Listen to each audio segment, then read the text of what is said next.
Bungabon, Police in Action. At ngayon ay sumasimpapawid muli ang isa na namang edisyon ng Bungabon Police in Action. At ang ating pa rin pong guro ng paratuntunan na ating pinagmamalaking napakahusay na kaibigan, wala pong iba kundi si Police Captain Rod Mike C. Bertudes, ang Chief of Police ng Bungabon Municipal Police Station. Sir, mapagpalang gabi. Kumusta na kayo muli?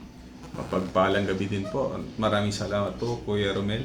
At nais ko din po sanang batiin ng mga taga-subaybay po ng DZME 1530 Radio TV, DWNE Teleradyo, and also the Pinoy Rapido Teleradyo Channel po. Yes, sir. Magandang gabi po sa lahat. Okay, sir, maraming nag-aabang talaga sa Bungabon. Viral na viral talaga, no? Number one sa ating isa sa nangungunang mga tinututukan ng ating mga kababayan dito sa Nueva Ecija, ang Bungabon. Kumusta, sir, ngayon ang Bungabon na police station? Sa ngayon, Kuya Mel, patuloy pa rin ang ginagawa namin na intel-driven operation po ng pamumuno din ng ating provincial director po, and from our regional director and provincial director, na continuous po ang mga drug operation po natin dito sa area ng Bungabon po.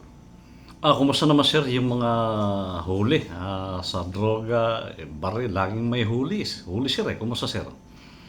Yun din, Kuya Mel, is parte po din sa ating focus agenda po na maging matiwasay po ang ating bayan ng Bungabon. Nais din po namin na maging safe place to live, lalo na po sa ating mga recent incident po na nangyari, to include din po sa mga bawat mamayan po dito sa Bungabon. Balitang-balita, sir, na kasama rin kayo lagi sa checkpoint at mukhang ito'y ata sa inyo. Talagang halos hala na din kayong pahinga. Ano, sir, ang masasabi nyo sa bagay nito, sir? Actually po, Kuya Mel, tinututukan ko din po yung sa checkpoint. I personally din po, sumasama din po. Ano ko po na makita ko po na mismo na on hand kung gaano ang sitwasyon po natin dito sa Bungabon. I strictly supervise din po sa mga police operation po dito sa area natin, Kuya Mel. Sir, napansin kasi natin, may oras na ang checkpoint. Walang permis na oras ito kung kailan nyo kailangan gawin. Paano, sir, yung sistema? Actually, Kuya Mel, nagkakandak din po kami ng checkpoint na randomly po. In order po, wala po tayong ginagawa din na fix. In order na, kasi sa krimen din po kasi, Kuya Mel, at wala din po kasi pinipiling oras po yun. Yes, sir. Yes, sir.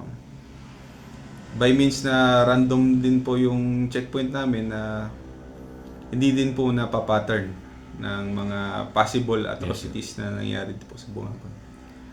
Ilang oras naman, sir, o gaano katagal lang inaabot ng pag-checkpoint, sir, sa isang lugar?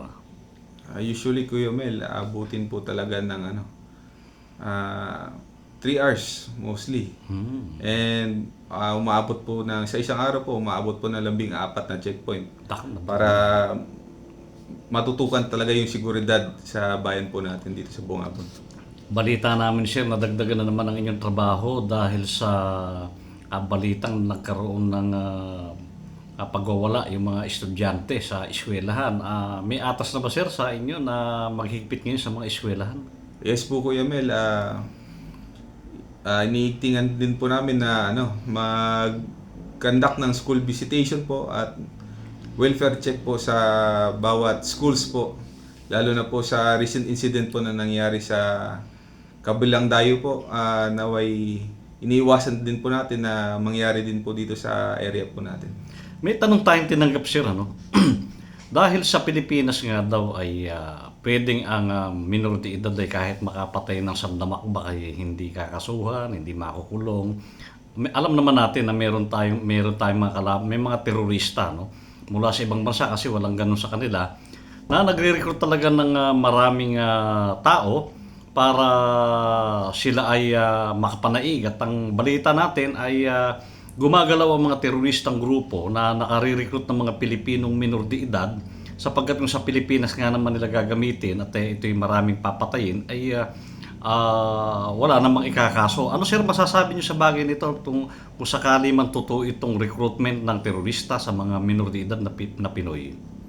Ayan din po yung ini-implement natin, Kuya Mel, at ini-exercise po natin na mga police-initiated action na iwas din po sa mga, lalo na po yung mga fragile natin na recruit na mga kabataan po sa pag-commit po ng mga di ka na nais-nais na gawain po. Tinututukan din po namin yan, nagkakandak din po kami ng seminar sa bawat school. And also is yung mga existing na Republic Act, kagaya po ng sa Anti-Bullying Act and sa BAUSI, and also to include yung sa paggabay sa kanila. Yun lang po, Kuya Mel. Okay, maraming salamat sir. Sir, baka meron akong hindi naman naitanong na karapat dapat pang malaman ng ating mga kababayan. Sa totoo lang kasi talaga sir, gustong gusto na kayo napapanood eh.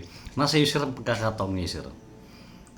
Yun Kuya Mel, ang pinapangako po ng PNP Bungabon Police Station na patuloy pa rin ang conduct namin, lalo na po sa anti-illegal drug campaign po namin, and ensuring our municipality a safer place to live in po. Okay, maraming salamat muli sa iyong naibigay na magandang palatuntunan sir mula sa Bungabon Municipal Police Station. Inyo pong napakinggan ang ating napakahusay at pinagmamalaking kaibigan, Chief of Police ng Bungabon Municipal Police Station. Actually, OIC, di ba sir? Ano? OIC po. Police Captain Rod Mike C. Bertudi. Sir, maraming salamat. Good Maraming evening. salamat, Kuya Mel. Thank you, Magandang sir. gabi po Salamat, sa sir. lahat.